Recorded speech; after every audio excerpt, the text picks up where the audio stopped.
समय और स्पेस से पहले सिर्फ शून्य था। एक गहरा सन्नाटा, एक अनंत खालीपन, एक असीम रिक्तता जहां कुछ भी नहीं था। यह था महाशून्य, सृष्टि का गर्भ, जहां सभी संभावनाएं सोई हुई थीं। न सूरज, न चांद, न तारे, कुछ भी नहीं। न देवता, न राक्षस, न कोई प्राणी, बस शून्य। सिर्फ एक अथाह अंधेरा, शांत और स्थिर, अनंत। फिर भी इस खालीपन में एक कंपन हुआ, एक हलचल, एक सूक्ष्म गुंजन, एक ब्रह्मांडीय कंपी। जागृति का पहला संकेत।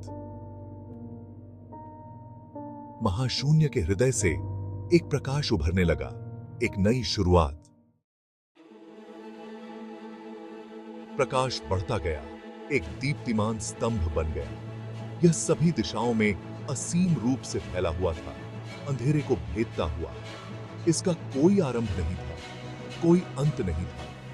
यह था ज्योतिर्लिंग, शिव का ब्रह्मांडीय रूप, शुद्ध चेतना की अभिव्यक्ति, सभी सृजन का स्रोत। ज्योतिर्लिंग एक ऐसी ऊर्जा के साथ स्पंदित हो रहा था जो समझ से परे थी। यह पहला रूप था, प्राथमिक ऊर्जा, जिससे सब कुछ उत्पन्न होता।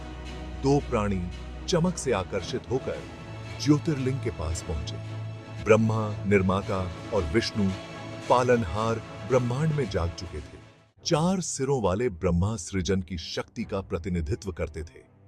उनके चार सिर चारों दिशाओं में देखने की उनकी क्षमता को दर्शाते थे। उन्होंने ज्योतिर्लिंग को देखा और इसकी उत्पत्ति को समझने की लालसा महसूस की। ब्रह्मा ने प्रकाश के स्तंभ की शुरुआत खोजने का फैसला किया। वह एक सुंदर हंस में बदल गए और ऊपर की ओर उड़ गए।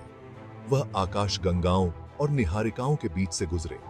फिर भी ज्योतिर्लिंग का शीर्ष मायावी बना रहा।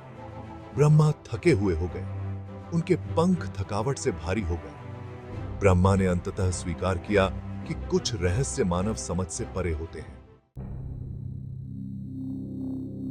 चार भुजाओं वाले विष्णु संरक्षण का अवतार थे।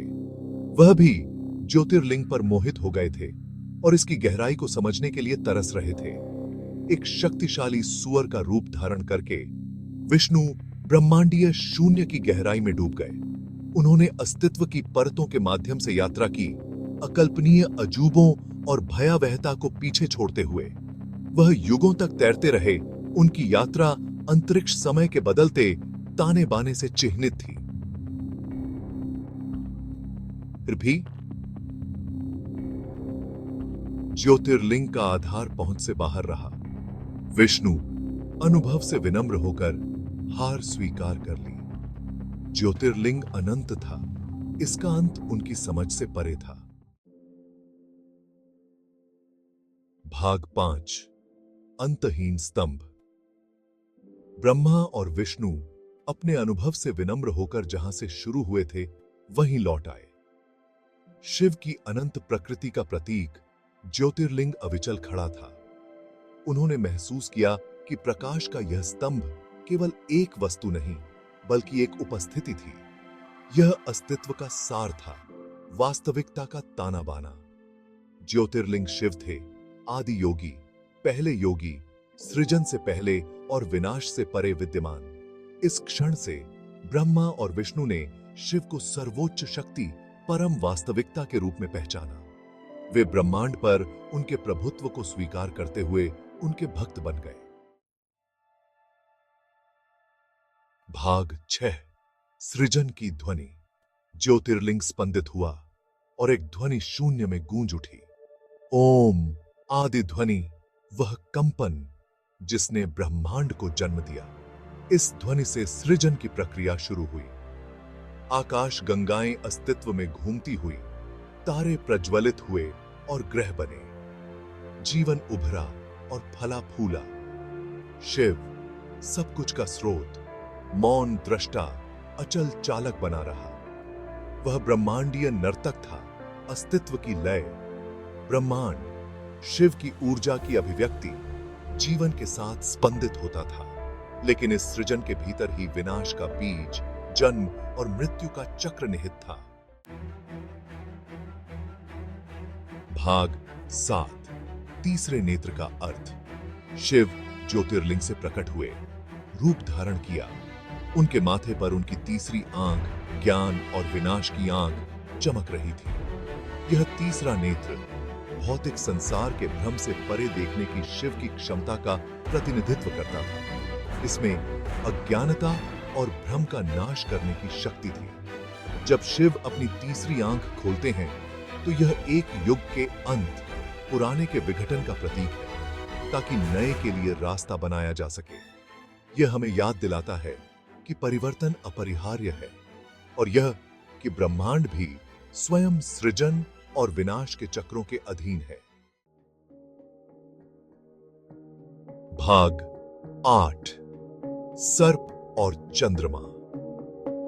यह कहानी हमें शिव की गहन और रहस्यमयी दुनिया में ले जाती है। शिव के गले में एक सर्प लिपटा हुआ था, जो जीवन, मृत्यु और पुनर्जन्म के चक्र का प्रतिनिधित्व करता था। अपने सिर पर शिव ने एक अर्धचंद्र धारण किया था, जो समय पर उनकी महारत का प्रतीक था। त्रिशूल उनके त्रिगुणात्मक स्वभाव का प्रतीक है, जबकि डमरू सृष्टि और विनाश के चक्र का प्रतीक है। शिव की यह कहानी हमें उनके अनंत और असीमित स्वरूप की झलक देती है। भाग 9, जीवन और मृत्यु का चक्र। शिव, विनाशक, को अक्सर उन लोगों के रूप में दर्शाया जाता है जो सभी चीजों का अंत करते हैं। लेकिन यह केवल विनाश नहीं है, यह एक गहरा और महत्वपूर्ण परिवर्तन है। लेकिन उनका नृत्य केवल विनाश के बारे में नहीं है, बल्कि परिवर्तन के बारे में है। यह नृत्य जीवन के विभिन्न चरणों का प्रतीक है, जैसे ऋतुओं का बदलना, फूलों का खिलना और मुरझाना। वह बनाने के लिए नष्ट करता है, एक चक्र को समाप्त करके दूसरे को शुरू करता है।